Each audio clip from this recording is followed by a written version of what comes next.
as you can see, when I was only teaching part-time, to be fair.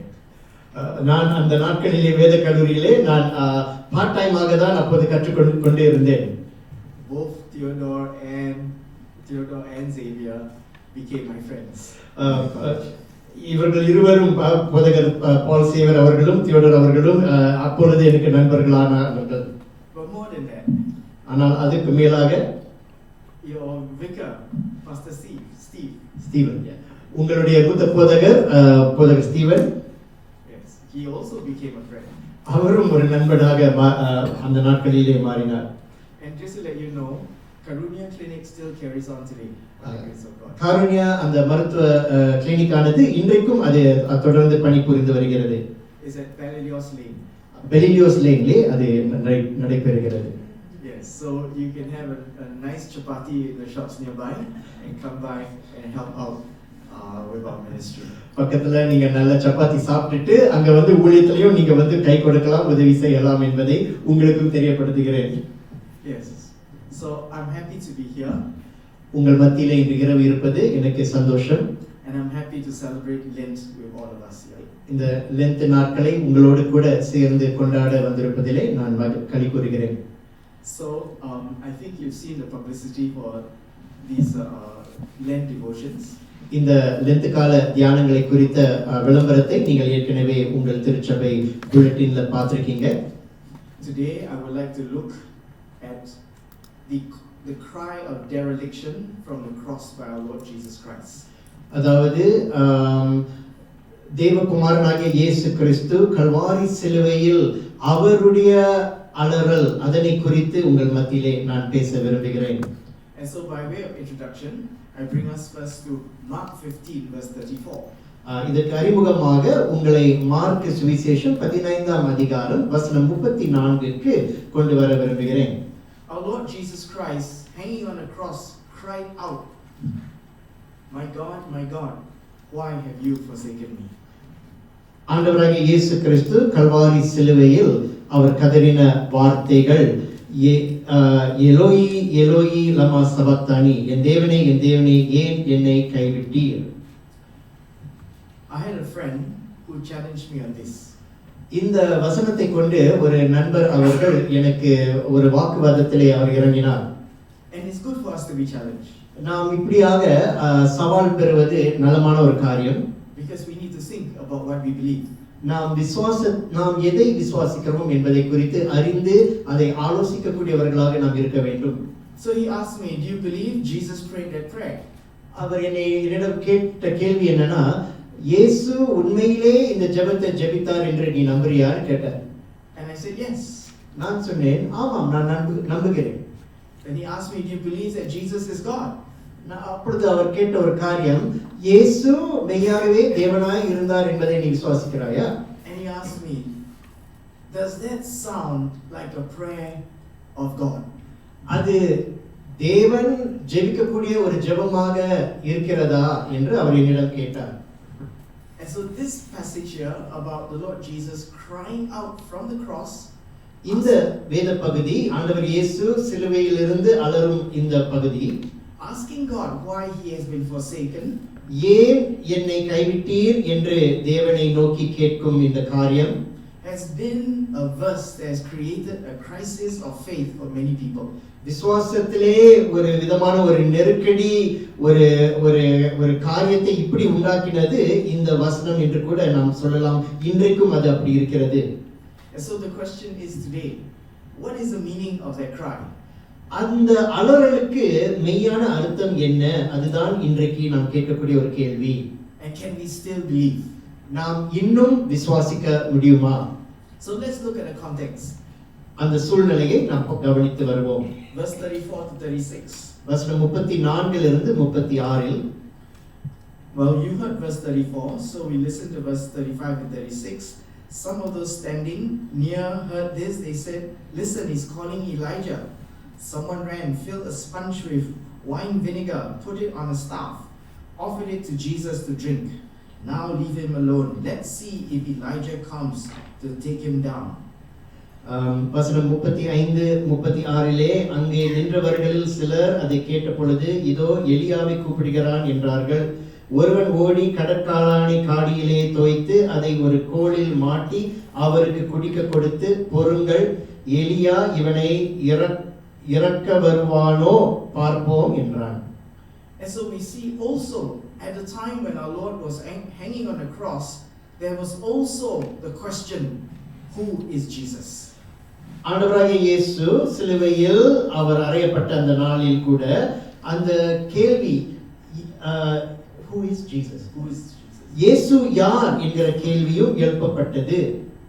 There was this question about the Lord Jesus Christ. ஆண்டவர் இயேசுவை குறித்து இந்த ஒரு கேள்வி எழும்பினது. And so the context shows us that what Jesus prayed did create uncertainty.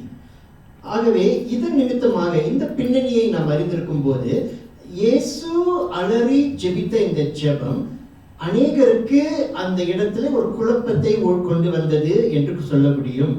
There was uncertainty and mockery. நிச்சயமாக ஒரு ஒரு முடிவில்லாத, ஒரு நிச்சயம் இல்லாத ஒரு நிலைமை, அந்த சூழ்நிலையிலே அவரை கேலி பண்ணி அந்த அவருடைய சத்தியத்தை கூட விரோதிக்கக்கூடிய ஒரு சூழ்நிலை எழும்பியது. But there was one thing that was certain. ஆனால் ஒரு காரியம் நிச்சயம். Verse 37. வசனம் 37 With a loud cry, Jesus breathed his last. இயேசு மகா சத்தமாய் கூப்பிட்டு ஜீவனை விட்டார்.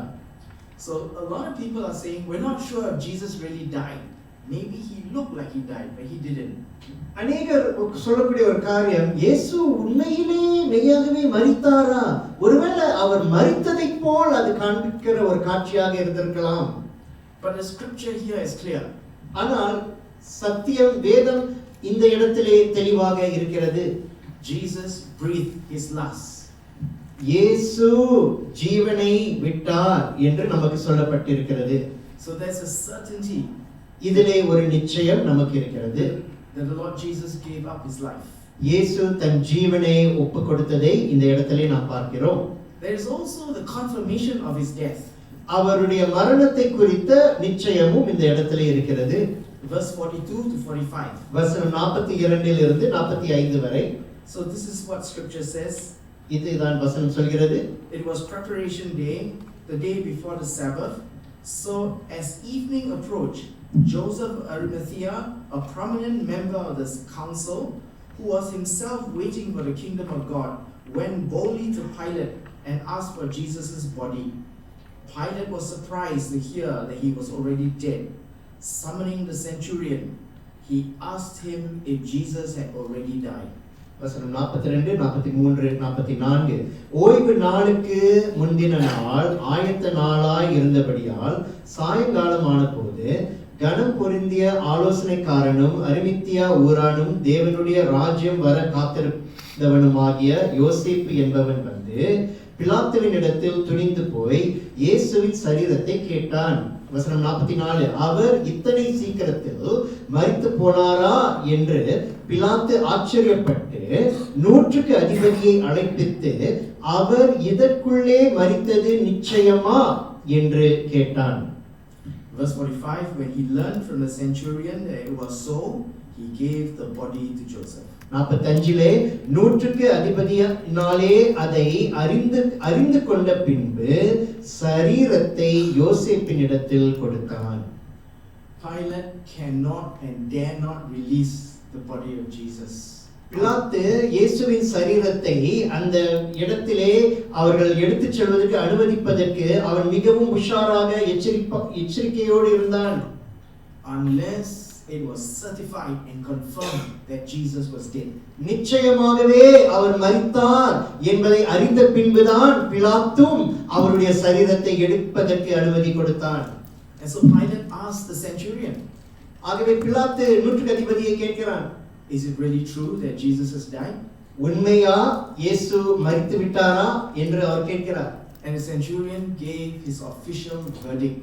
It is certified that Jesus has died. 100க்கு அதிபதியும் அதற்கேற்ற சான்றிதழை கொடுக்கிறார். மெய்யாகவே இயேசு மரித்தார். So I want to say to all of us, okay? the certainty of the death of the Lord Jesus is not based on a rumor. இயேசுவின் மரணம் ஆனது யாரோ சொன்ன ஒரு கதை அல்லது புறங்கூறின ஒரு காரியம் என்பது அல்ல. It wasn't based on guesswork. அது யாரோ சந்தேகப்பட்டு சொன்ன ஒரு காரியமும் அல்ல. A qualified authority gave his official verdict, the centurion. அதிகாரப்பூர்வமான இடத்தில் இருந்த நூற்றுக்கு அதிபதி அதற்கு சான்றிதழ் கொடுத்து அவர் மெய்யாகவே மரித்திருக்கிறார் என்று பிலாத்துவுக்கு அறிவிக்கப்பட்டது. That Jesus had already died. இயேசு மரித்திருந்தார். Okay, so we see the certainty of his death, that it was certified. அவருடைய மரணம் அது நிச்சயமானது, அதற்கு சான்றிதழும் கொடுக்கப்பட்டது என்பதை நாம் பார்க்கிறோம். So now comes the question, what is the meaning of that cry? My God, why have you forsaken me? இப்பொழுது இந்த கேள்வி வருது. அப்படி என்றால் அவர் அலறின அந்த வார்த்தைகளுக்கு அர்த்தம்தான் என்ன? So many of us miss the point that actually our Lord Jesus was reciting Psalms chapter 22 verse 1.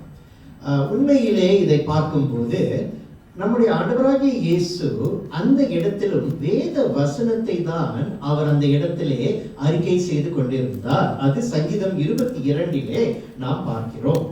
And how does Psalms 22 verse 1 start? சங்கீதம் 22 வசனம் 1 எப்படி ஆரம்பமாகின்றது? My God, why have you forsaken me? என் தேவனே ஏன் என்னை கைவிட்டீர்? So the Lord Jesus was actually repeating the words of the psalmist.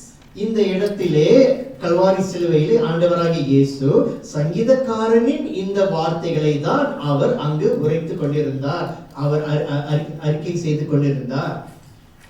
And what is this psalm all about? இந்த சங்கீதம் அதனுடைய முழு அர்த்தம் என்ன? It is a psalm of the miserable man. அதாவது ஒரு விதத்திலே கைவிடப்பட்ட மனிதனின் சங்கீதம் என்று நாம் சொல்லலாம். Life has been so miserable to him. வாழ்க்கை என்பது இந்த மனுஷனுக்கு கெடுதலாகவும் கைவிடப்பட்ட ஒரு சூழ்நிலையாகவும் இருந்த ஒரு நிலைமை. It feels like God has abandoned him. தேவனே இந்த மனிதனை கைவிட்ட ஒரு சூழ்நிலையை இந்த சங்கீதம் பிரதிபலிக்கிறது. So very interestingly, there are 31 verses here. இந்த சங்கீதம் 22 31 வசனங்கள் இருக்கின்றன. And the psalm descends. You know, it goes down.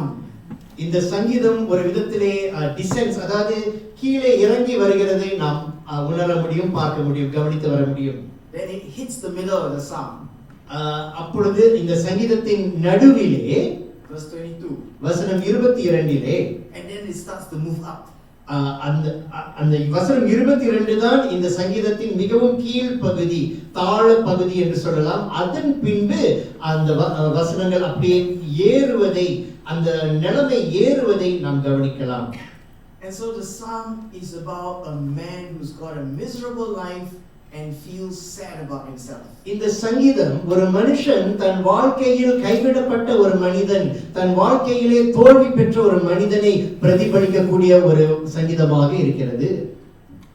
And the Lord Jesus, in praying out Psalms 22 verse 1, ஆண்டவர் இயேசு சங்கீதம் 22 வசனம் 1 அந்த இடத்திலே அவர் ஜெபிக்கும்போது was identifying himself with all the miserable people in the world. உலகத்தில் உள்ள கைவிடப்பட்ட எல்லா மனிதர்களோடு கூட தன்னை ஒப்புவித்து அப்படி ஜெபிப்பதை நாம் கவனிக்கலாம்.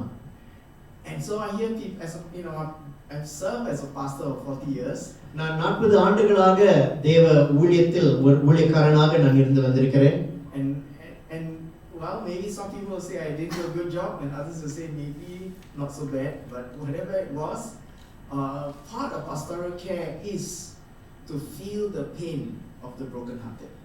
தேவ ஊழியக்காரனாக இருப்பது மனிதர்களுடைய, தேவ மக்களுடைய வேதனைகளை அந்த தேவ ஊழியக்காரனும் அறிந்து உணர்ந்து அனுபவித்து வருவதுதான் ஊழியம் என்று சொல்ல முடியும்.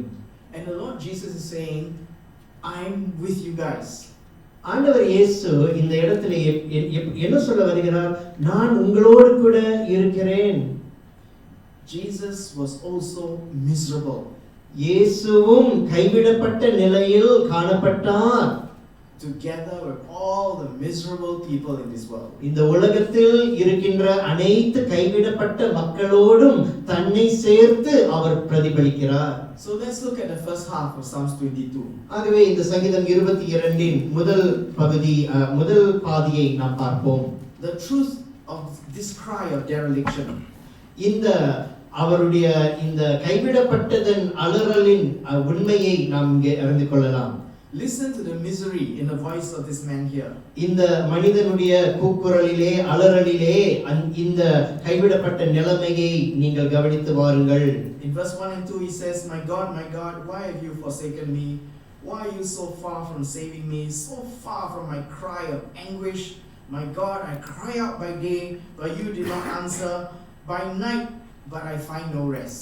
வசனம் 1-2 என் தேவனே ஏன் என்னை கைவிட்டீர்? எனக்கு உதவி செய்யாமலும் நான் கதறிச் சொல்லும் வார்த்தைகளை கேளாமலும் ஏன் தூரமாய் இருக்கிறீர்? என் தேவனே, நான் பகலிலே கூப்பிடுகிறேன், உத்தரவு கொடீர், இரவிலே கூப்பிடுகிறேன், எனக்கு அமைதல் இல்லை.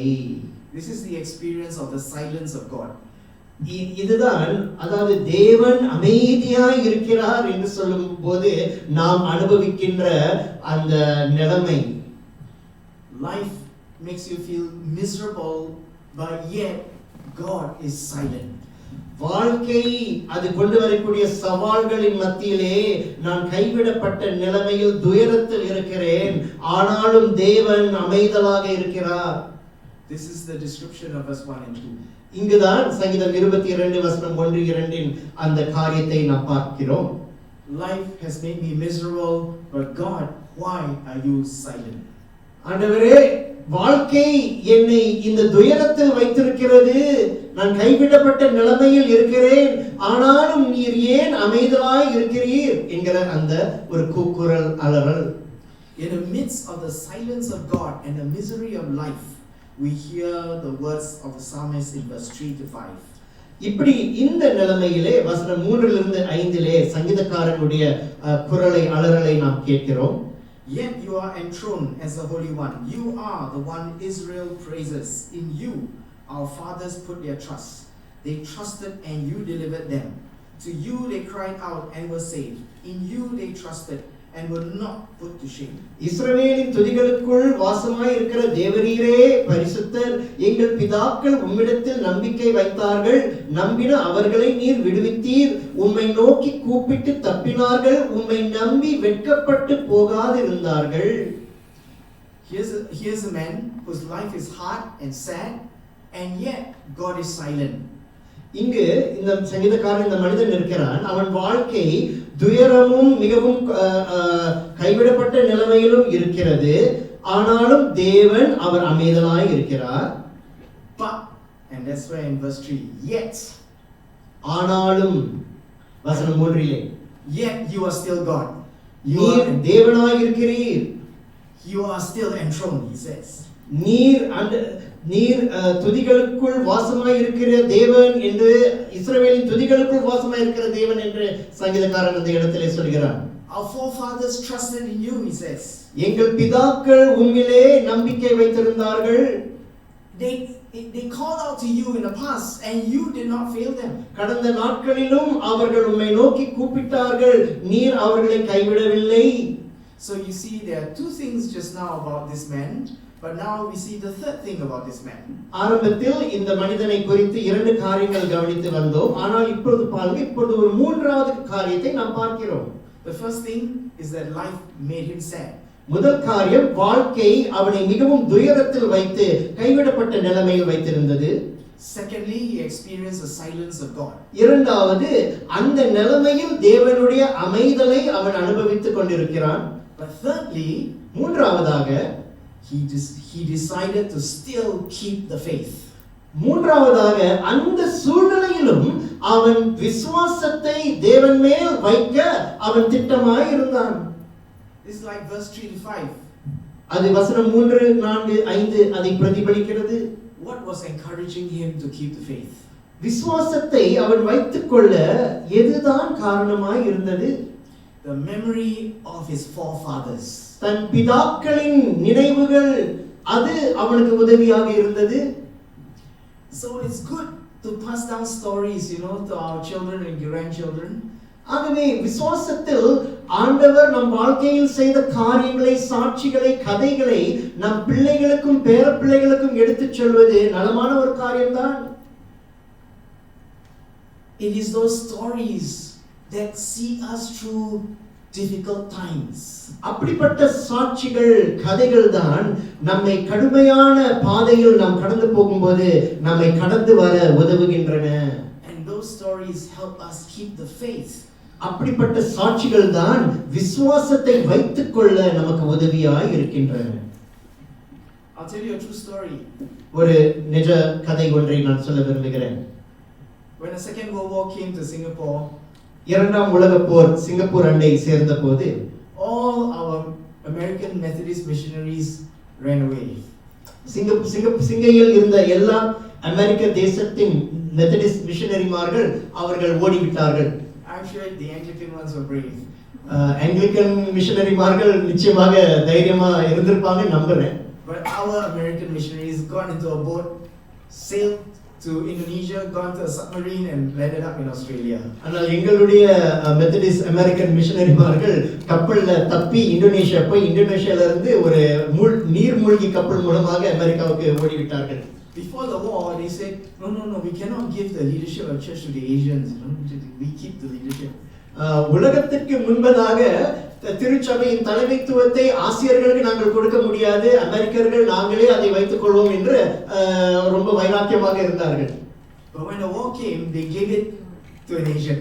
ஆனால் போர் வந்த போது ஆசிரியர்களுடைய கையில விட்டுட்டு போயிட்டாங்க. And this man was a pastor and a school teacher. இந்த குறிப்பிட்ட நபர் ஒரு போதகரும் ஒரு பள்ளிக்கூட ஆசிரியருமாக இருந்தார். He was very famous. His name was the Reverend Devadasan. திரு தேவதாசன் என்கிறது அவருடைய பெயர். அவர் மிகவும் பிரபலமான ஒரு ஊழியர். And this man was a man who loved the church. இந்த சகோதரர் திருச்சபையை அதிகமாக நேசித்த ஒரு நபர். And he was fearless for the Lord. கர்த்தருக்காக அவர் அச்சம் இல்லாமல் இருந்தார். So when the Japanese came and confiscated Wesley Methodist and all our churches, ஜப்பானிய ராணுவம் சிங்கைக்குள் வந்து வெஸ்லி மெத்தடிஸ்ட் போன்ற திருச்சபைகளை அவர்கள் கைப்பிடித்த போது Reverend Devadasan went to the Japanese headquarters at the YMCA and asked back for our property. இவர் போதகர் தேவதாசன் அவர்கள் YMCA தான் அப்ப ஜப்பானியர்கள் தங்களுடைய தலைமை அலுவலகத்தை வைத்திருந்தார்கள். அங்கு சென்று எங்களுடைய சபைகள் கட்டடங்களை மீண்டும் எங்களுக்கு கொடுங்கன்னு அவர் கேட்டார். Well, it irritated the Japanese. ஜப்பானியர்களுக்கு அது அவர்களுக்கு அது பிரியம் இல்லை. அவர்கள் இப்படி பேசுவது அவர்களுக்கு பிரியம் இல்லாமல் இருந்தது. The next day he was asked to report to the Japanese headquarters at the YMCA. அடுத்த நாளிலே ஜப்பானிய ராணுவத்தின் தலைமையின் அலுவலகத்திலே அவர் வர வேண்டும் என்று அவரை கட்டாயப்படுத்தி கேட்டிருந்தார்கள். His wife was in tears. She didn't think he'll come back. அவருடைய மனைவியார் கண்ணீரோடு இருந்து இவர் இந்த மனுஷன் திருப்பி வருவாரா என்கிற ஒரு பெரிய ஐயத்தில் அவர் வராமல் இருக்கக்கூடும் என்ற எண்ணத்தில் இருந்தார்கள். But God moves in mysterious ways. ஆனால் தேவன் மிகவும் பிரமிப்பான விதத்திலே அவர் கிரியை செய்கிறார். While he was waiting at the Japanese headquarters, fearful for his life, தன்னுடைய உசுருக்காக பயந்துகிட்டு அந்த தலைமைத்துவத்தின் அலுவலகத்திலே அவர் ஜப்பானியர்களுக்காக காத்து கொண்டிருக்கும் போது he heard a familiar voice. ஒரு அவருக்கு தெரிந்த ஒரு குரல் அந்த நேரத்தில் கேட்டது. Sir, what are you doing here? Sir, இங்க என்ன செய்றீங்க? It was one of his mission school students. Our mission பள்ளிக்கூடத்தில் கற்றுக் கொடுத்த ஒரு மாணவன் அங்கே இருந்தார். A Japanese boy. அவன் ஒரு ஜப்பானிய மாணவன் தான். And he was now working for the Japanese army. அவன் இப்பொழுது ஜப்பானிய ராணுவத்திற்காக பணிபுரிந்து கொண்டிருந்தான் அந்த நேரத்திலே. As Reverend Devadasan told this Japanese army officer, his former student at that school, that Anglo-Chinese school, and he said, I don't know what's going to happen to me now. திரு தேவதாசன் இப்படியாக அவருடைய சூழ்நிலை நிலைமையை இந்த மாணவனிடம் எடுத்து சொல்லிக் கொண்டிருந்தார். என்ன நடக்க போகுதுன்னு எனக்கு தெரியலன்னு அவரை தன்னுடைய சூழ்நிலையை எடுத்து சொன்னார். The young man said, don't worry sir, I'll look into it. அந்த அந்த வாலிப மகன் என்ன சொன்னான் என்றால், ஐயா நீங்க கவலைப்படாதீங்க, நான் இதை பார்த்துக் கொள்கிறேன்.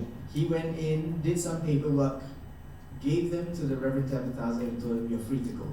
அவன் உள்ளுக்கு போய் அலுவலகத்திலே செய்ய வேண்டிய சில பேப்பர் ஒர்க், அட்மின் ஒர்க்கை பண்ணி விட்டு அவன் வெளியே வந்து அதை அவருடைய கையில் கொடுத்து, ஐயா நீங்கள் போங்க, எந்த பிரச்சனையும் இல்லை. His wife, who didn't expect him to come back, was full of joy when she saw her husband come home. அவருடைய மனைவியார் தன்னுடைய கணவர் மீண்டும் வீட்டுக்கு வந்திருப்பதை கண்டு உணர்ந்து அவர்கள் மிகவும் ஆனந்த களிகூர்ப்போடு அவர்கள் காணப்பட்டார்கள். I told this story and some members of the Tabithasan family were so happy that they heard me tell this story. நான் இந்த கதையை எடுத்து சொல்லும்போது அருட்திரு தேவதாசனுடைய குடும்பத்தினர்கள் இந்த கதையை கேட்கும்போது அவர்கள் மிகவும் ஆச்சரியப்பட்டிருந்தார்கள். Because this is one of the stories that they tell among themselves in the family about the goodness of God. ஏனென்றால் இப்படி போன்ற சாட்சியின் கதைகளை தான் தங்கள் குடும்பத்திலும் அவர்கள் தேவனுடைய நன்மைகளை எண்ணி அவர்களும் சொல்லிக் கொண்டுதான் வந்திருந்தார்கள். And all of us need to have our family stories as well. நாமும் கூட தேவ ஜனமே நம்முடைய குடும்பத்தில் தேவன் செய்த நன்மைகளை எடுத்து சொல்லும் சாட்சிகளின் கதைகளை சொல்ல சொல்ல நாம் அழைக்கப்பட்டிருக்கிறோம். Tell them to your children and your grandchildren. உங்கள் பிள்ளைகளுக்கும் உங்கள் பேர பிள்ளைகளுக்கும் அதை எடுத்து சொல்லுங்கள். Tell them about the goodness of God. தேவனுடைய நன்மைகளை எடுத்து சொல்லுங்கள். And that's what the psalmist is talking about here. அதை தான் சங்கீதக்காரன் இந்த இடத்திலே சொல்கிறார்.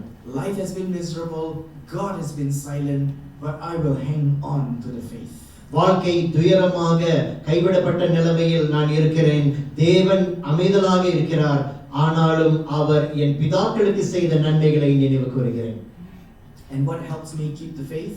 என் விசுவாசத்தை வைத்துக் கொள்ள எது எனக்கு உதவி செய்கிறது? The stories that my family has treasured. என் பிதாக்கள் என் குடும்பத்தினர்கள் தங்கள் இதயத்திலே பொக்கிஷமாக கொண்ட சாட்சிகள் கதைகள் தான். And I pray that you will have some stories like that, true stories, they are not made up ones, yeah, true stories that you can pass down to your children. உங்களுக்கும் அப்படிப்பட்ட மெய் சாட்சியின் கதைகள் உங்கள் குடும்பத்திலும் உங்கள் வாழ்க்கையிலும் இருக்கும் என்பதை நான் உங்களுக்காக விரும்புகிறேன், நம்புகிறேன். And so the psalmist continues in verse 6 to 8. தொடர்ந்து சங்கீதக்காரன் வசனம் 6 இலிருந்து 8 வரைக்கும் அவன் இப்படி தொடர்கிறான். But I am a worm and not a man, scorned by everyone, despised by the people. All who see me mock me, they hurl insults, shaking their heads. He trusts in the Lord, they say, let the Lord rescue him, let him deliver him, since he delights in him. நானோ ஒரு புழு, மனுஷன் அல்ல, மனுஷரால் நிந்திக்கப்பட்டும் ஜனங்களால் அவமதிக்கப்பட்டும் இருக்கிறேன். என்னை பார்க்கிறவர்கள் எல்லாரும் என்னை பரியாசம் பண்ணி உதட்டை பிதுக்கி தலையை துலுக்கி, கர்த்தர் மேல் நம்பிக்கையாய் இருந்தானே, அவர் இவனை விடுவிக்கட்டும், இவன் மேல் பிரியமாய் இருக்கிறாரே, இப்பொழுது இவனை மீட்டு விடட்டும் என்கிறார்கள். Let me tell you this. People around are looking and watching the story of your life. கவனமாக கேளுங்கள் அன்பார்ந்தவர்களே, உங்களை சுற்றி இருக்கிற மக்கள் நபர்கள் உங்கள் வாழ்க்கையை கவனித்து வருகிறார்கள். These people are saying he trusts in God. Let's see what God is going to do now. இவன் கர்த்தர் மேல் நம்பிக்கை விசுவாசம் வைத்திருக்கிறேன் என்று சொல்கிறான், பார்ப்போம் இவனுடைய நம்பிக்கை எப்படி இருக்கிறது. And all our life stories will have a final chapter. நாம் எல்லோருக்கும் உள்ள வாழ்க்கையின் இந்த சரித்திரம் சாட்சி கதைகள் நிச்சயமாக அதிலே ஒரு நிறைவு வரும். And many around are watching and they're saying, look at him, he trusts in God, but look at his life. அநேகர் அதை கவனித்து வருகிறார்கள், கேள்விக்கு எழுப்புகிறார்கள், சந்தேகம் எழுப்புகிறார்கள். மெய்யாகவே இவன் தேவனில் நம்பிக்கை வைக்கிறானா, அதிலே ஏதாவது நன்மை வருமா? And I believe that all of our lives tell a story. நான் நம்புகிறேன், விசுவாசிக்கிறேன், நாம் எல்லோருடைய வாழ்க்கையிலும் அப்படி ஒரு கதை, ஒரு சாட்சி சொல்லப்படுகிறது. And I wonder what story they will tell and what they will remember when we think about our life story. நாம் வாழும் இந்த சமுதாயத்திலே, இந்த தேசத்திலே அப்படி நம்முடைய வாழ்க்கையை அறிந்து கேட்டு வந்த மக்கள் நம்மை குறித்து அவர்கள் என்ன நினைப்பார்கள், யோசிப்பார்கள், பேசுவார்கள். I've always said I don't want my tombstone to say, this man spent his time having doctrinal debates. என்னுடைய கல்லறையிலே, அந்த கல்லறை கல்லிலே, இந்த மனுஷன் தன் வாழ்நாள் முழுதும் அவன் டாக்டரினல் வேத ஞானத்தின் உபதேசங்களிலே, வாக்குவாதத்திலே அவன் வாழ்க்கையை முடித்து விட்டான் என்று எழுதியிருக்க கூடாது என்று நான் விரும்புகிறேன். I want my tombstone to say, this man lived as a disciple of Jesus Christ. இந்த மனுஷன் இயேசுவின் சீடனாக தன் வாழ்க்கையை வாழ்ந்தான் என்று என் கல்லறையில் உள்ள அந்த கல் சொல்ல வேண்டும். My story, my life tells a story just like your life tells a story. என் வாழ்க்கை ஒரு விசேஷித்த கதையை பிரதிபலித்து சொல்கிறது. அதே போல உங்கள் வாழ்க்கையும் கர்த்தருக்கென, அவருடைய மகிமைக்கென ஒரு கதையை, ஒரு சாட்சியை சொல்ல வேண்டும். And I pray that in all our lives it will bear witness to the faithfulness of God. நான் விண்ணப்பித்து ஜெபிப்பது ஒரு காரியம், நம்முடைய வாழ்க்கை எல்லாவற்றிலும் அந்த நம்முடைய சாட்சி, நம்முடைய கதை அநேகருக்கு சாட்சி உள்ளதாக அது பிரகாசிக்க வேண்டும் என்று நான் நம்புகிறேன். May that be true for each and every one. நாம் எல்லோருக்கும் அது உண்மையாக இருக்கட்டும். And so we continue with verse 9 to 10. வசனம் 9-10 கவனிப்போம். Again, a heritage of faith. இந்த இடத்திலே திரும்பவும் அவனுடைய விசுவாசத்தின் மரபின் ஒரு அடையாளம் இங்கு வெளிப்படுகிறது. Yet you brought me out of the womb, you made me trust in you even at my mother's breast. From birth I was cast on you. From my mother's womb you have been my God. நீரே என்னை கர்ப்பத்திலிருந்து எடுத்தவர், என் தாயின் மூளைப்பாலை நான் உண்கையில் என்னை உம்முடைய பேரில் நம்பிக்கையாய் இருக்க பண்ணினீர். கர்ப்பத்தில் இருந்து வெளிப்பட்ட போதே உமது சார்பில் விழுந்தேன். நான் என் தாயின் வயிற்றில் இருந்தது முதல் நீர் என் தேவனாய் இருக்கிறீர். It's important that we teach our little ones to trust God from the very beginning. நம் இல்லத்திலே உள்ள சிறு பிள்ளைகளுக்கும், நம்முடைய திருச்சபையில் உள்ள சிறு பிள்ளைகளுக்கும் அந்த சிறு வயதிலிருந்தே தேவனை மேல் நம்பிக்கை வைப்பதற்கு கற்றுக் கொடுக்க வேண்டும். There are little children from the very beginning they had learned to trust in God. அவர்களுடைய ஆரம்ப துவக்கத்தில் இருந்தே கர்த்தர் மேல் நம்பிக்கை வைக்க அவர்கள் முன்வர வேண்டும். And we give our children the gift of faith. விசுவாசத்தின் அந்த வரத்தை அவர்களுக்கு நாம் கொடுக்க வேண்டும். In the end they will have to decide. நிச்சயமாக ஒரு கட்டம் வரும், அவர்கள் முடிவு எடுக்க வேண்டும். But at least you have given them the gift of faith. அந்த சூழ்நிலையிலே நீங்களும் நானும் அவர்களுக்கு நம்பிக்கை, விசுவாசத்தின் வரத்தை நாம் குறைந்தபட்சம் கொடுத்திருக்கிறோம். So I'll tell another story, okay? இன்னொரு கதை உங்களுக்கு சொல்ல விரும்புகிறேன். I think this should not be strange to you being Singapore Anglicans. சிங்கப்பூரிலே ஆங்கிலிகன் திருச்சபை சேர்ந்தவர்கள் ஆகிய உங்களுக்கு இது ரொம்ப வித்தியாசமாக, வினோதமாக இருக்காது. I'm one of those tongue-speaking Methodist pastors, you know. அதாவது அந்நிய பாஷை பேசக்கூடிய ஒரு மெத்தடிஸ்ட் போதகராக நான் இருக்கிறேன். And I hear in the Anglican Church you have a lot of Anglican priests that speak in tongues as well. Anglican திருச்சபையிலும் அநேக குருவானவர்கள் அவர்கள் அந்நிய பாஷை பேசுவதுண்டு. So I had a struggle when I was a third year student at Trinity. வேத கல்லூரியிலே, Trinity வேத கல்லூரியிலே நான் இருக்கும்போது 3வது ஆண்டிலே எனக்கு இந்த ஒரு போராட்டம் இருந்தது. I'm going to graduate next year. அடுத்த ஆண்டு எனக்கு கிராஜுவேஷன் நடக்க போகுது. So where am I going? நான் எங்க போக போகிறேன்? Am I going to do as I promised? I'm going to be a pastor in the Methodist Church. நான் மெத்தடிஸ்ட் திருச்சபையிலே ஒரு போதகராக, ஊழியக்காரனாக நான் அமைக்கப்பட போகிறேனா? Or maybe I should go and be a pastor in a Pentecostal church. அல்லது ஒருவேளை ஒரு பெந்தேகோஸ்தே திருச்சபையிலே ஒரு போதகராக நான் இருக்க போகிறேனா? So I struggled. அது எனக்கு ஒரு போராட்டமாக இருந்தது. But there was one thing that I had to sort out. ஆனால் ஒரு காரியத்தை நான் சரி செய்ய வேண்டியதாக இருந்தது. The question of infant baptism. இந்த ஞானஸ்நானம் என்று சொல்லும்போது குழந்தை ஞானஸ்நானம், அந்த காரியத்தை நான் சரிப்படுத்த வேண்டியதாக இருந்தது. if I go and be a Pentecostal pastor, I cannot baptize infants anymore. Pentecost திருச்சபையில சென்று நான் ஒரு போதகராக நான் வந்தேன் என்றால் இந்த குழந்தை ஞான ஸ்நானத்தை என்னால் கொடுக்க முடியாது. And so I tried to search the scriptures. ஆகவே வேதத்தை நான் ஆராய்ச்சி செய்து வந்தேன். I came to the conclusion that infant baptism is biblical. என்னுடைய தனிப்பட்ட விசுவாசத்திலே இந்த குழந்தை ஞான ஸ்நானம் அது வேதத்தின் அடிப்படையில் தான் இருக்கிறது என்பதை நான் நம்பி வந்தேன். So I know I cannot be a Pentecostal pastor anymore. அது நிமித்தம் ஒரு பெந்தேகோஸ்தே திருச்சபை போதகராக என்னால் முன் வர முடியாது என்பதை அறிந்து கொண்டேன். Because I believe that the children of believers can also be baptized. ஏனென்றால் விசுவாசிகளின் பிள்ளைகளும் அவர்கள் ஞானஸ்நானம் பெற முடியும் என்பதை நான் அறிய வந்தேன். And this is the way I understand it. இதை இப்படி தான் நான் புரிந்து கொண்டேன். If you've been infant baptized and you put your trust in the Lord Jesus Christ, you would have helped your parents also see the fulfillment of their wishes for you. நீங்கள் குழந்தை ஞானஸ்நானம் பெற்றிருக்கும் போது உங்கள் மூலமாக உங்கள் பெற்றோர்களும் அவர்கள் விசுவாசத்திலே அவர்கள் நிறைவு பெற்றிருக்கிறார்கள் என்பதை நீங்கள் பிரதிபலிக்க முடியும். So I was infant baptized when I was 3 years old.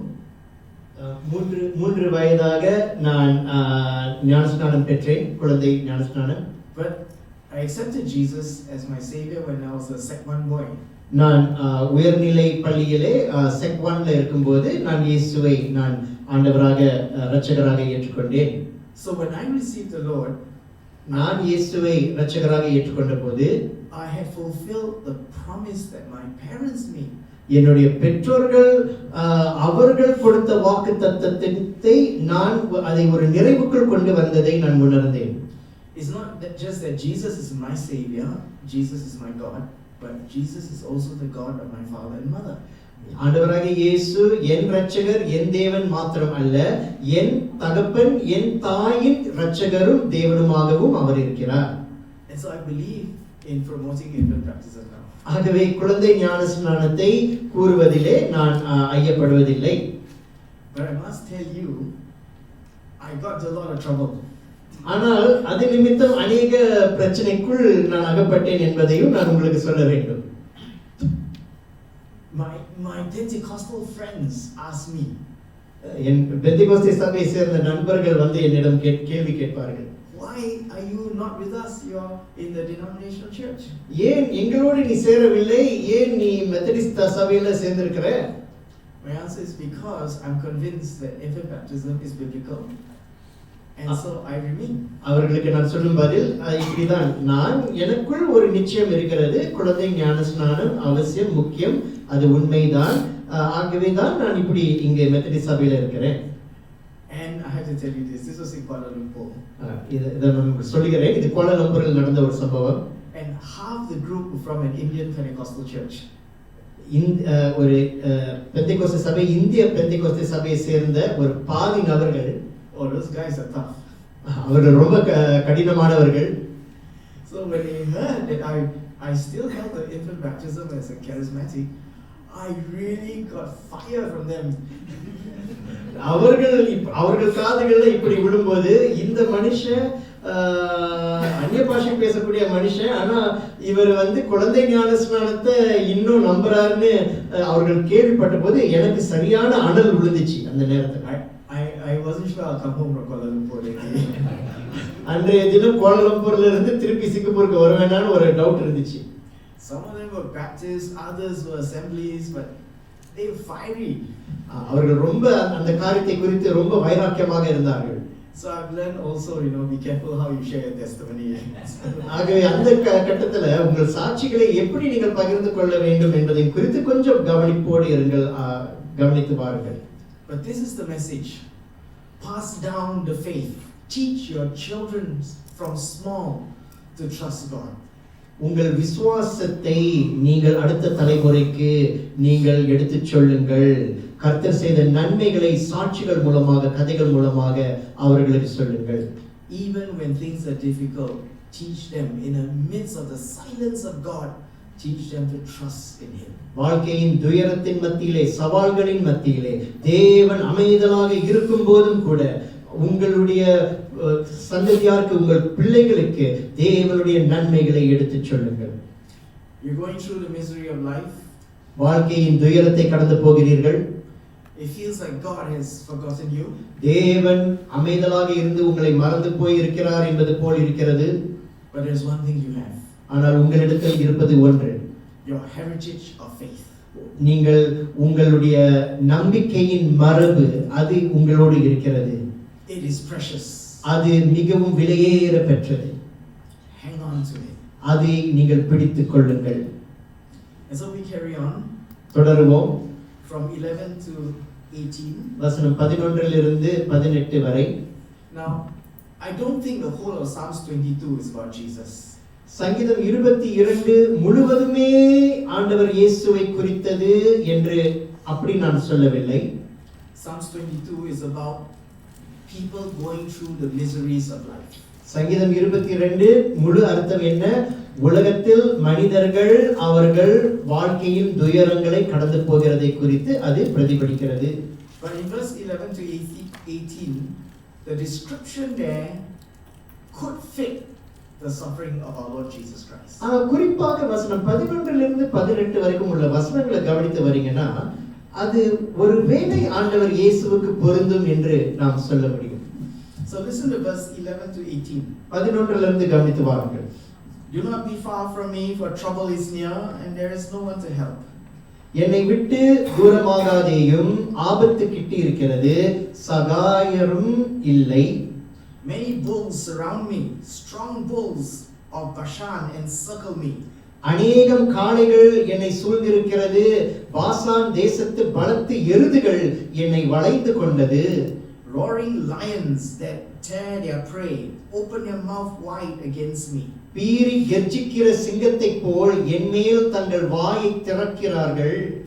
I am poured out like water, and all my bones are out of joint.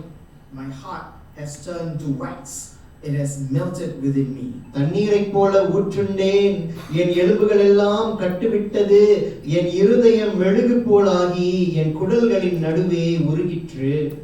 My mouth is dried up like a potsherd, and my tongue sticks to the root of my mouth.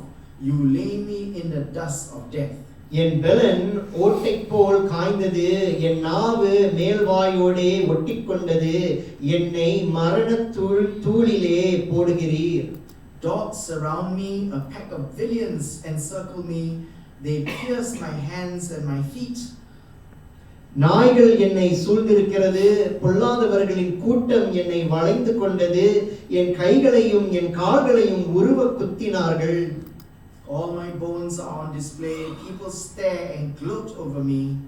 என் எலும்புகளை எல்லாம் நான் எண்ணலாம், அவர்கள் என்னை நோக்கி பார்த்து கொண்டிருக்கிறார்கள். They divide my clothes among them and cast lots for my garments. என் வஸ்திரங்களை தங்களுக்குள்ளே பங்கிட்டு என் உடையின் பேரில் சீட்டு போடுகிறார்கள். Some of those things there resemble what Jesus went through on the cross. அங்கு இந்த வசனத்தில் கூறப்பட்ட காரியங்கள் ஆண்டவர் இயேசு கல்வாரி சிலுவையின் அந்த இடத்திலே கடந்து போன சில காரியங்களை நமக்கு குறிப்பிடுகின்றன. And if the psalmist David spoke 900 years before Christ, சங்கீதக்காரன் தாவீது ஆண்டவர் இயேசுவுக்கு முன்பதாக கிட்டத்தட்ட ஒரு 1000 ஆண்டுகளுக்கு முன்பதாக அப்படி பேசி எழுதியிருக்கிறார் என்றாலும் some of these things here would fit our Lord Jesus Christ. இங்கு எழுதப்பட்ட சில காரியங்கள் நிச்சயமாக ஆண்டவர் இயேசுவுக்கு பொருந்தும். And so this generally is a psalm of people who go through a painful life. இந்த சங்கீதம் பொதுவாகவே வாழ்க்கையிலே மக்கள் கசப்பும் துயரமும் நிறைந்த ஒரு வாழ்க்கையை பாதையை கடந்து போகிறவர்களுக்கு பிரதிபலிக்கக்கூடிய ஒரு சங்கீதமாக இருக்கிறது. The Lord Jesus took this psalm and made it his psalm. ஆண்டவர் இயேசு இந்த சங்கீதத்தை நினைவு கொண்டு எடுத்து அவருடைய ஒரு ஜெபமாக ஒரு ஒரு ஒரு சங்கீதமாக அவர் மாற்றினார். I am one of the miserable people of this world. நானும் இந்த உலக மக்களில் உபத்திரவப்படுகின்ற துயரப்படுகின்ற கசப்பில் வாழுகின்ற மக்களில் ஒருவராக இருக்கிறேன். But some of the description here, like gambling for his clothes, தன்னுடைய ஆடைகளுக்கு சீட்டு போடுகிறார்கள் என்கிற இந்த சில காரியங்கள், like his hands and feet being pierced, என்னுடைய கைகளையும் கால்களையும் உருவ குத்தினார்கள். His bones are all on display. I suppose they are hanging from the cross. Yeah. என்னுடைய எலும்புகளை எல்லாம் எண்ணலாம் என்று அவர் சொல்லும்போது, Yes, this is a psalm about people in misery in life, but some of the details here would fit the suffering of our Lord Jesus Christ on the cross. இந்த சங்கீதம் 22 உண்மைதான், வாழ்க்கையிலே துயரப்படுகிறவர்களை வர்ணிக்கக்கூடிய ஒரு சங்கீதம். ஆனாலும் இங்கு நடக்கின்ற சில காரியங்கள், இந்த வார்த்தைகள் மெய்யாகவே இயேசு கல்வாரி சிலுவையில் அனுபவித்த பாடுகளை நமக்கு வர்ணித்து சொல்கின்றது. So what can you do if you are found in a situation like this? இப்படிப்பட்ட ஒரு நிலைமையில் நாம் காணப்படும்போது நாம் என்னதான் செய்ய முடியும்? You can do like what the psalmist did in verse 19 to 21. 19, 20, 21 சங்கீதக்காரன் உரைத்தது போல் நீங்களும் செய்ய முடியும். But you, Lord, do not be far from me. You are my strength. Come quickly to help me. Deliver me from the sword, my precious life from the power of the dogs. Rescue me from the mouth of the lions. Save me from the horns of the wild oxen.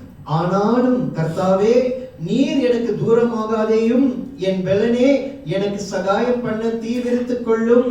என் ஆத்மாவை பட்டயத்திற்கும் எனக்கு அருமையானதை நாய்களின் துஷ்டத்தனத்திற்கும் தப்புவியும். என்னை சிங்கத்தின் வாயிலிருந்து ரட்சியும். நான் காண்டா மிருகத்தின் கொம்புகளில் இருக்கும்போது எனக்கு செவி கொடுத்தருளி நீர்.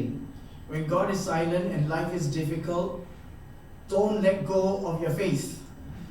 தேவன் அமைதலாக இருக்கிறார், வாழ்க்கையின் நிலைமை சூழ்நிலை துயரமாக இருக்கிறது, அந்த சூழ்நிலையிலும் உங்கள் விசுவாசத்தை கைவிடாதீர்கள். And don't stop praying. அந்த சூழ்நிலையிலே ஜெபிப்பதற்கு நீங்கள் முற்றுப்புள்ளி போடாதீர்கள், தொடர்ந்து ஜெபியுங்கள். Sometimes when life is miserable, we pray but we stop praying after that. வாழ்க்கையின் துயரத்தின் மத்தியிலே நாம் ஜெபிப்பதுண்டு, ஆனாலும் தொடர்ந்து ஜெபிப்பதில்லை, நாம் நிப்பாட்டி விடுகிறோம். This miserable man did not stop praying. இந்த கைவிடப்பட்ட மனுஷன், துயரத்தில் இருக்கின்ற இந்த சங்கீதக்காரன் மனுஷன், அவன் தொடர்ந்து ஜெபிக்கிறான். Keep praying. தொடர்ந்து ஜெபியுங்கள். This is an example to us of a man who is crying to God in life's painful moments.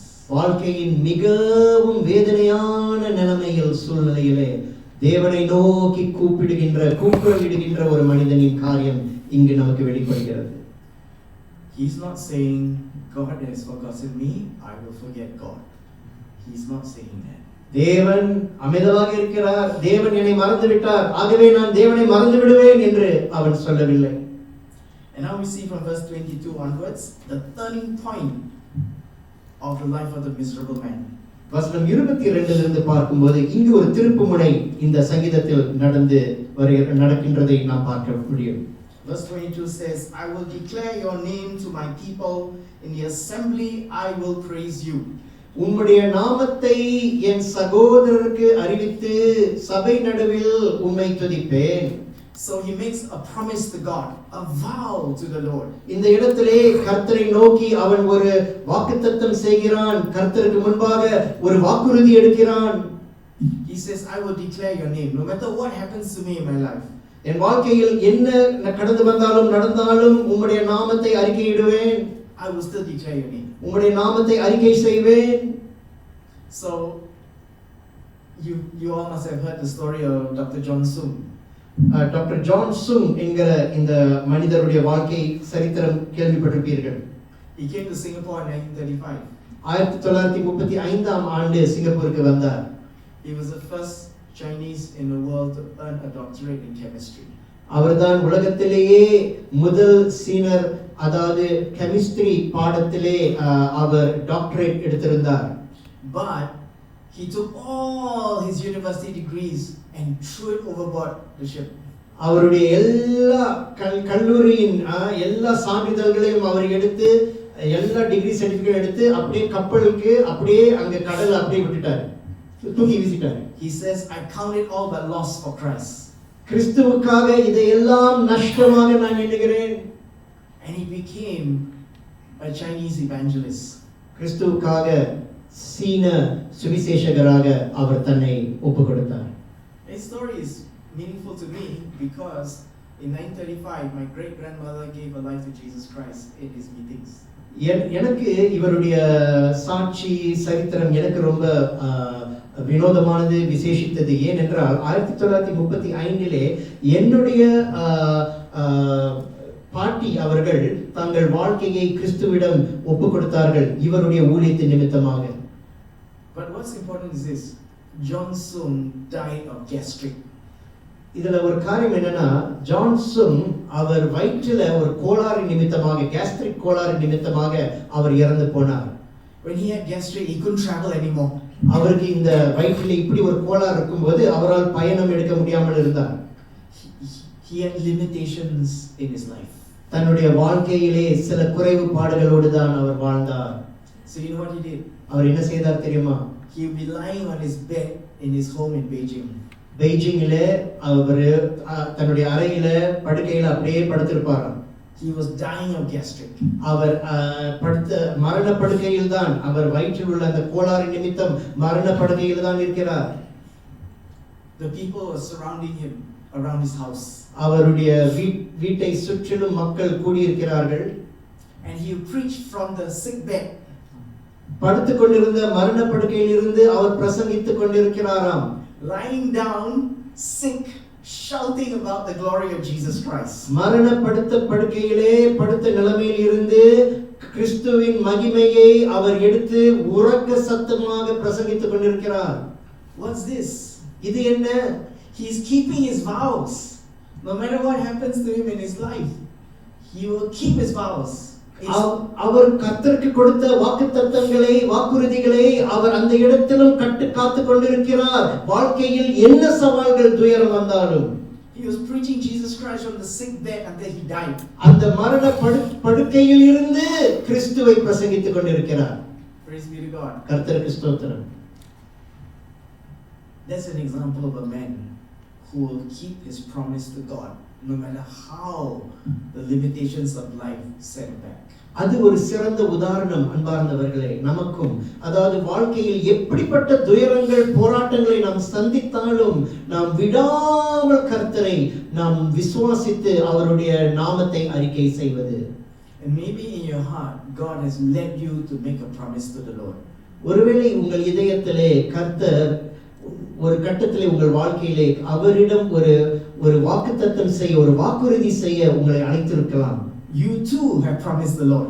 நீங்களும் கூட கர்த்தருக்கு அந்த வாக்குறுதியை உங்கள் வாழ்க்கையை கொண்டு நீங்கள் கொடுத்திருக்கலாம்.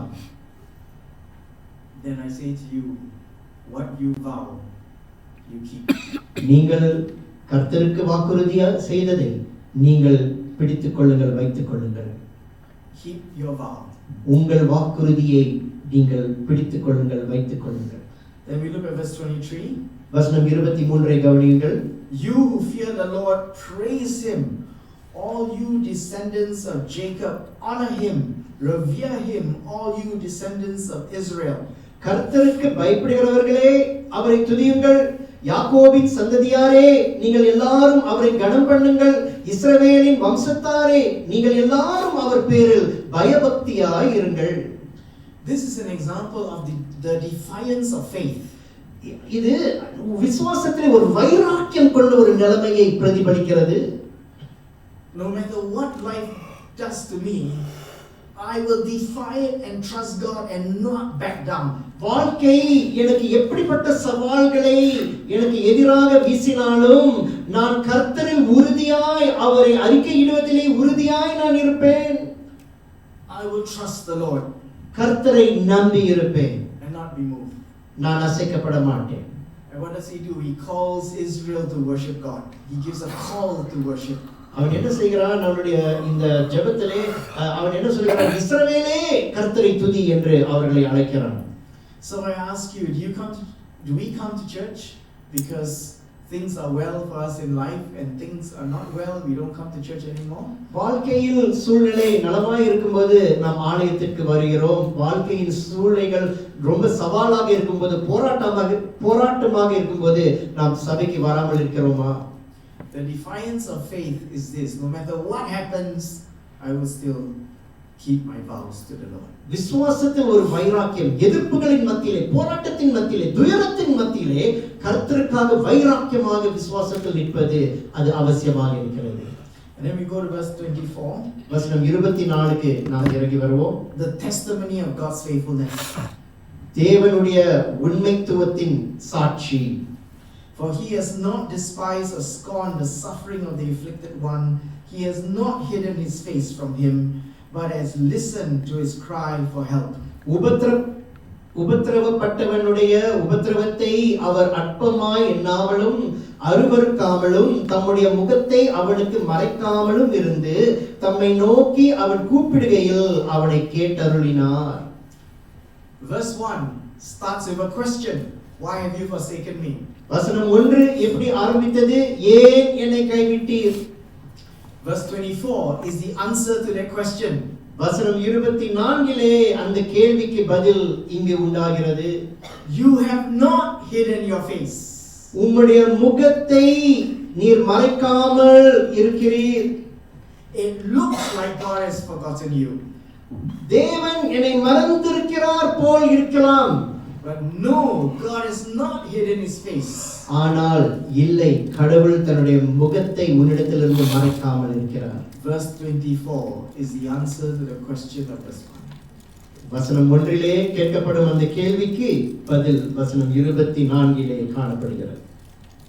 And then he says that he is completely at home with the people of God. Yes, verse 25. வசனம் 25லே அவன் தேவனுடைய ஆலயத்திலே சபையிலே அவன் தேவ ஜனத்தோடு காணப்படுகிறான் என்பதை நாம் பார்க்கிறோம். From you comes the theme of my praise in a great assembly. Before those who fear you, I will fulfill my vows. மகா சபையிலே நான் உம்மை துதிப்பேன், அவருக்கு பயப்படுகிறவர்களுக்கு முன்பாக என் பொருத்தனைகளை செலுத்துவேன். Praise God for his church. திருச்சபைக்காக கர்த்தருக்கு ஸ்தோத்திரம். We are encouraged when we are with the people of God. நாம் தேவ ஜனத்தோடு கூடி வரும்போது நமக்குள் ஒரு உற்சாகம் உண்டாக்கப்படுகிறது. I remember when I was a young man doing my national service. என்னுடைய வாலிப நாட்களிலே தேசிய சேவை ராணுவத்திலே செய்யும்போது and I was along the East Coast beach. East Coast கடற்கரை பக்கத்திலே நான் இருந்த வேளையிலே When you come to the end of Upper East Coast Road, you will see Little Bedok Methodist Church. இந்த அப்பர் ஈஸ்ட் கோஸ்ட் ரோடின் கடைசி முனைப்பிலே அங்கு பெடோக் மெத்தடிஸ்ட் சர்ச் என்கிற சபையை பார்ப்பீர்கள். Yes, so I was on duty there on the beach. We were camping out. நான் தேசிய சேவை செய்யும்போது அப்பொழுது எனக்கு டியூட்டி இருந்தது. நாங்கள் அந்த ஈஸ்ட் கோஸ்ட் பீச் பக்கத்திலே அங்கே டியூட்டி செய்து கொண்டிருந்தோம். But I walked and I saw the church and I was so happy to be in the house of the Lord. அந்த நிலைமையில் கூட நான் நடந்து வந்தபோது அந்த திருச்சபையை பார்க்கும்போது என் இதயத்திலே ஒரு மகிழ்ச்சி இருந்தது. How was I to know that one day I will serve in that church? எனக்கு எப்படி தெரிந்திருக்கும் ஒரு நாள் வரும் நான் அந்த சபையிலே நான் ஊழியம் செய்வேன் என்று? Just to see that church gave me joy. அந்த சபையை பார்ப்பதிலே என் இதயத்திலே ஒரு மகிழ்ச்சி உண்டானது. And that's what the psalmist is saying. அதுதான் சங்கீதக்காரன் சொல்கிறான். He has joy to be in the assembly, the great assembly of God's people. மகா சபையிலே நான் உம்மை துதிப்பேன் என்று அவன் சொல்கிறான். Praise God. கர்த்தருக்கு ஸ்தோத்திரம். And it's true, when we are fellowshipping with God's people, it gives us strength. தேவ ஜனம் ஐக்கியத்திலே நாம் ஐக்கியம் கொள்ளும்போது அது நமக்கு பலன் கொடுக்கின்றது. So he says in verse 26, the poor will eat and be satisfied, and those who seek the Lord will praise him. May your hearts live forever. 26லே சாந்த குணமுள்ளவர்கள் புசித்து திருப்தி அடைவார்கள், கர்த்தரை தேடுகிறவர்கள் அவரை துதிப்பார்கள், உங்கள் இருதயம் என்றென்றைக்கும் வாழும். The God who will look after you, உங்களை கவனித்து உங்களை பார்த்துக் கொள்கின்ற தேவன். The God who will look after you even when life has made us poor. வாழ்க்கை நம்மை ஒரு தரித்திரனை போல் நம்மை குறைத்து வைத்திருந்தாலும் தேவன் நம்மை பராமரிக்கிற தேவனாய் இருக்கிறார். Praise God. கர்த்தருக்கு ஸ்தோத்திரம். Life may make us poor, but God will still look after us. வாழ்க்கை நம்மை தரித்திரத்திற்குள் வழிநடத்தலாம், ஆனாலும் கர்த்தர் நம்மை காத்து வருவார். Now we come to the close of Psalms 22. சங்கீதம் 22 இன் முடிவு பகுதிக்கு நாம் வருகிறோம். The impact of God's deliverance. கடவுள் விடுவிப்பின் தாக்கம். Verse 27 to 28 upon the nations. வசனம் 27 28 தேசங்களின் மீது, இனங்களின் மீது. All the ends of the earth will remember and turn to the Lord, and all the families of the nations will bow down before him, for dominion belongs to the Lord, and he rules over the nations. பூமியின் எல்லைகள் எல்லாம் நினைவு கூர்ந்து கர்த்தரிடத்தில் திரும்பும், ஜாதிகளுடைய சந்ததிகள் எல்லாம் உமது சமூகத்தில் தொழுது கொள்ளும். ராஜ்யம் கர்த்தருடையது, அவர் ஜாதிகளை ஆளுகிறவர். Listen, if you have a story about God's faithfulness in your life, கர்த்தருடைய உண்மைத்துவம் ஒரு சாட்சி உங்கள் வாழ்க்கையில் இருக்கும் என்றால், the nations will hear about it. தேசங்கள், இனங்கள் அதை கேள்விப்படுவார்கள். Your neighbors will hear about it. உன் அண்டை வீட்டார்கள் அதை கேள்விப்படுவார்கள். Your kampong will hear about it. நீங்கள் தங்கியிருக்கிற கிராமம் முழுவதும் அதை குறித்து கேள்விப்படும். The nations will hear about it. தேசங்கள் கேள்விப்படுவார்கள். And in verse 29, வசனம் 29 all the rich of the earth will feast and worship. All who go down to the dust will kneel before him, those who cannot keep themselves alive. பூமியின் செல்வவான்கள் யாவரும் புசித்து பணிந்து கொள்வார்கள். புழுதியில் இறங்குகிறவர்கள் யாவரும் அவருக்கு முன்பாக வணங்குவார்கள். ஒருவனும் தன் ஆத்துமா அழியாதபடி அதை காக்க கூடாதே. You know what's the message of verse 29? வசனம் 29 இன் இந்த சத்திய கரு சத்தியம் என்ன? Even if you're rich, even when you're poor, you will see the goodness of God in your life. வறுமையில் இருப்பினும் செல்வத்தில் இருப்பினும் கர்த்தருடைய நன்மையை உன் வாழ்விலே நீ காண்பாய். The rich will discover how good God is. செல்வத்தில் இருக்கிறவர்கள் தேவனுடைய நன்மைகளை கண்டடைவார்கள். The poor, those who cannot even keep themselves alive, they will discover how good God is. வறுமையில், அதாவது பிழைப்பதற்கு கூட வழி இல்லாதவர்கள் கர்த்தருடைய நன்மைகளை கண்டடைவார்கள். And so don't be afraid of social background. ஆகவே ஒரு சமுதாயத்திலே என் பின்னணி, அதை குறித்து நீங்கள் கவலைப்பட வேண்டாம். Some of us are afraid to share Jesus Christ with the rich. ஒருவேளை நமக்குள் ஒரு விதமான ஒரு ஐயம், ஒரு அச்சம் இருக்கலாம். அதாவது அந்தஸ்து உள்ளவர்கள் மத்தியிலே சுவிசேஷத்தை சொல்வதை குறித்து நமக்குள் ஒரு ஐயம் இருக்கலாம். And some of us are afraid to share Jesus Christ with the poor. ஒருவேளை நம்மில் சிலர் வறுமையில் இருக்கிறவர்கள், மிகவும் வாழ்க்கையின் தரத்திலே தாழ்த்தப்பட்டவர்கள் மத்தியிலே கிறிஸ்துவின் சுவிசேஷத்தை சொல்ல ஒருவேளை நமக்குள் ஒரு ஐயம், ஒரு அச்சம் இருக்கலாம். But whether you're rich or you're poor, Jesus is there for you. வறுமையோ செல்வமோ எப்படி இருப்பினும் இயேசு உன்னோடு கூட இருக்கிறார். Let everyone know, whatever stations we find ourselves in life, God is there for us. எல்லோருக்கும் இது தெரியட்டும், நம் வாழ்க்கையின் எந்த தரத்தில் இருப்பினும் தேவன் நம்மோடு நமக்காக இருக்கிறார். And finally, verse 30 and 31. இறுதியாக வசனம் 30 31. Posterity will serve him.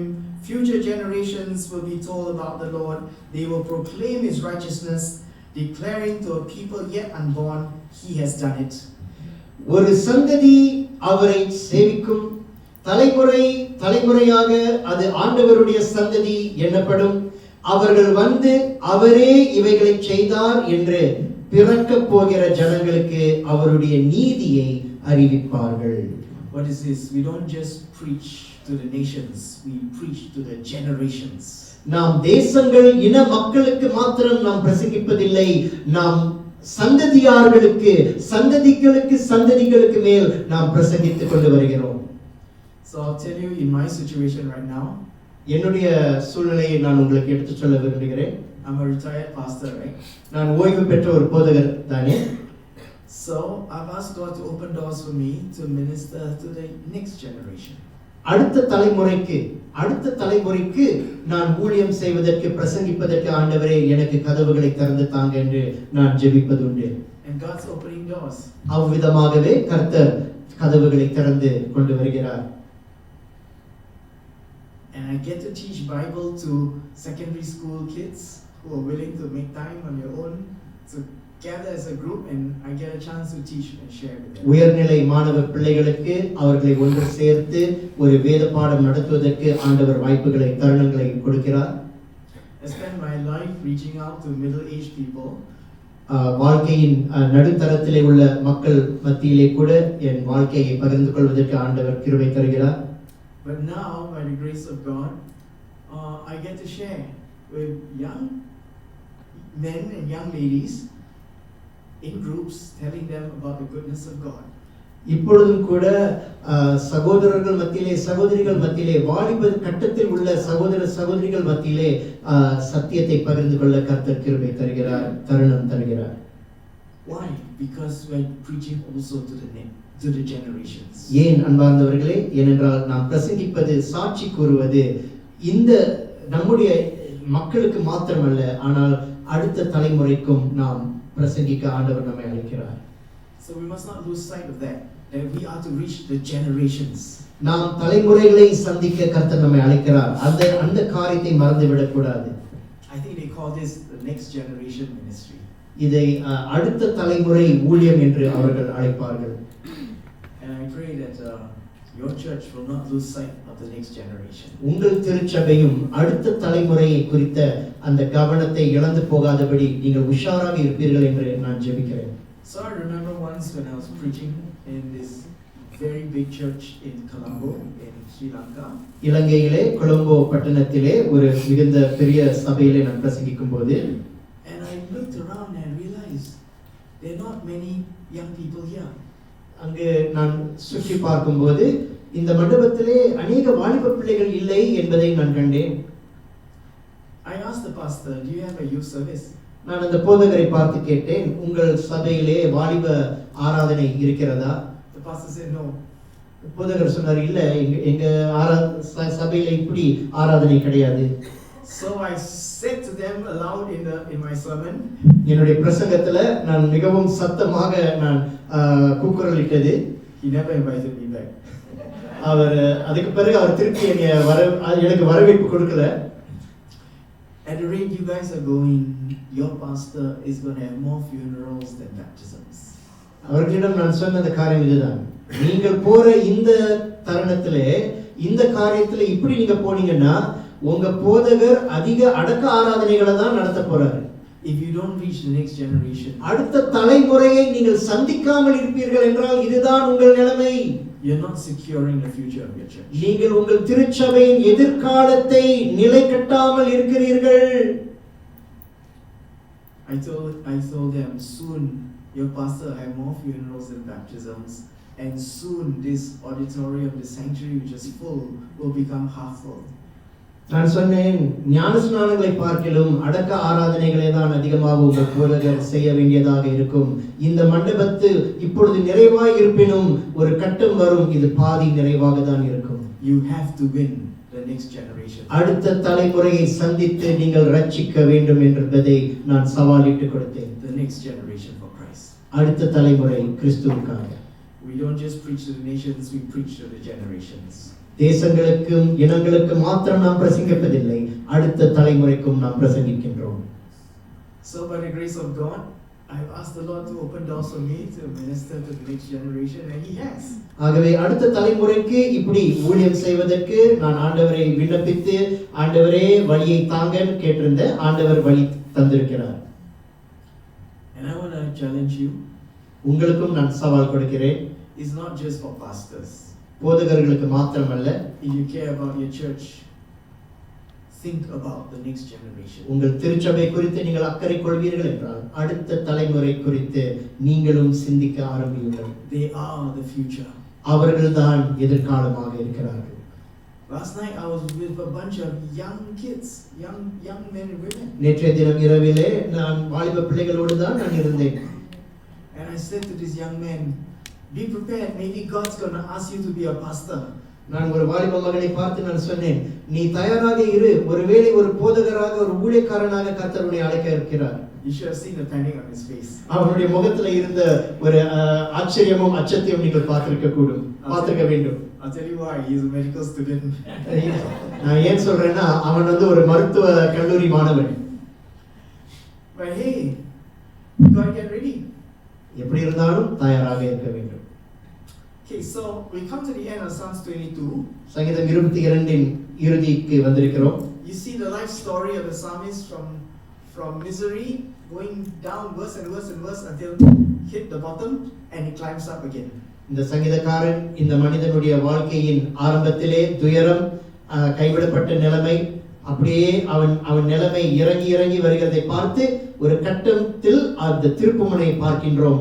அது மேலோட்டமாக செல்கிறதை நாம் கவனித்து வருகிறோம். So I will close with one question and one true story. ஒரு கேள்வி ஒரு சாட்சி கதையோடு நான் முடிக்க விரும்புகிறேன். My question is, what if this psalm applies to Jesus? இந்த சங்கீதம் நம் கர்த்தராகிய இயேசுவுக்கு பொருந்துமா? If this psalm applies to Jesus, இந்த சங்கீதம் ஆண்டவராகிய இயேசுவுக்கு பொருந்தின சங்கீதமாக இருக்கும் என்றால், then I say to you, at a point where life goes down and suddenly becomes better, a resurrection from the dead will have to take place. வாழ்க்கையிலே ஆரம்பம் அற்பமாக துயரமாக இருப்பினும் அது மிகவும் தாழ்த்தப்பட்ட நிலைமைக்கு வந்து ஒரு திருப்புமுனை, ஒரு உயிர்த்தெழுதலின் நிலைமைக்கு அது வரும். And if this is possibly referring to resurrection from the dead, then look at the story of Jesus after he came back from the dead. He proclaimed the Great Commission.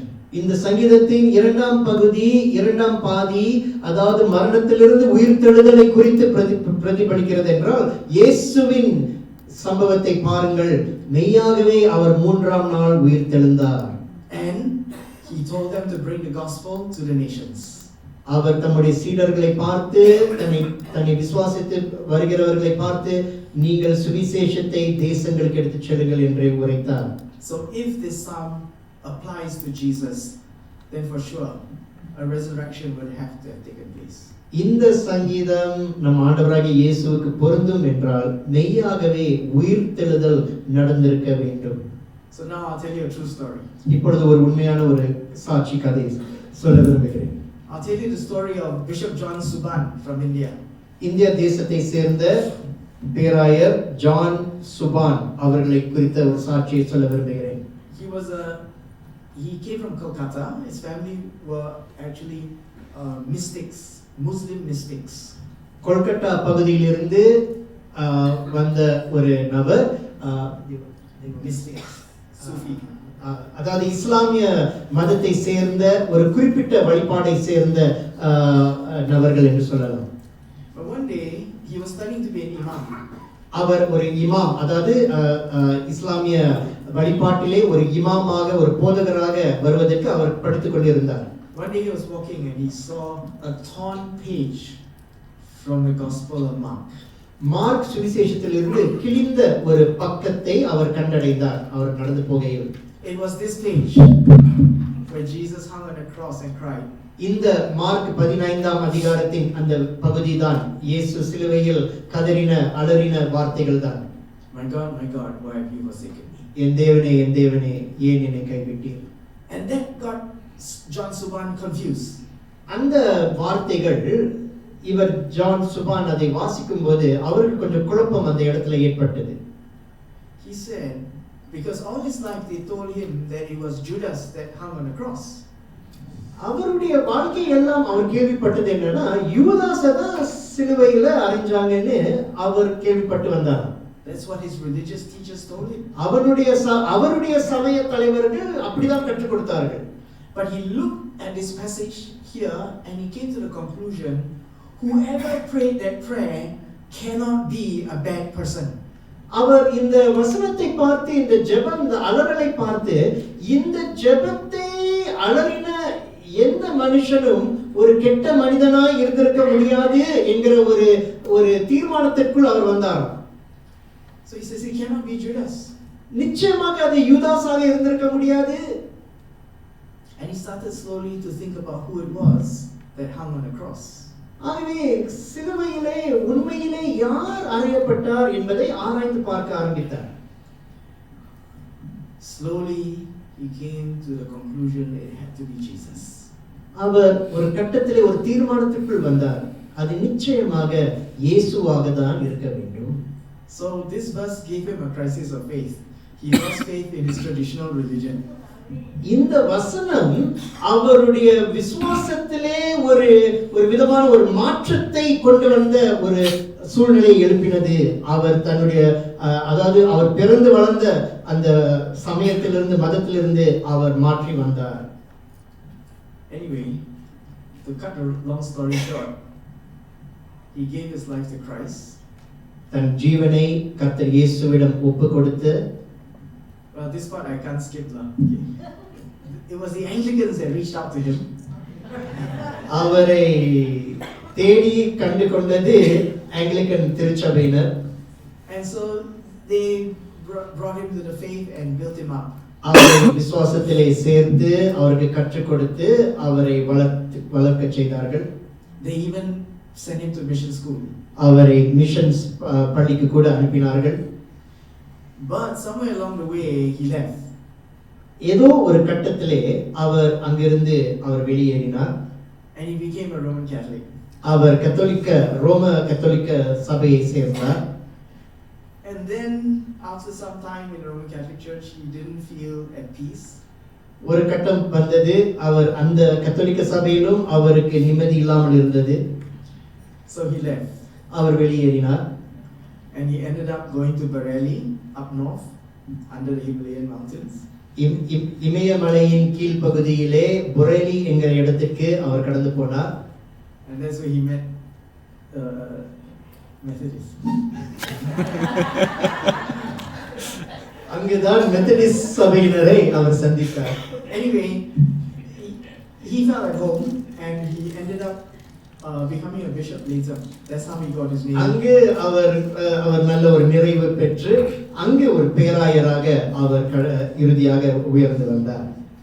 And so we know him as Bishop John Suban. அவரை bishop பேராயர் John சுபான் என்று எங்களுக்கு அறிமுகமாக செய்யப்பட்டார். God used him mightily. அவரை மிகவும் வல்லமையாக தேவன் பயன்படுத்தினார். And he preached the gospel faithfully.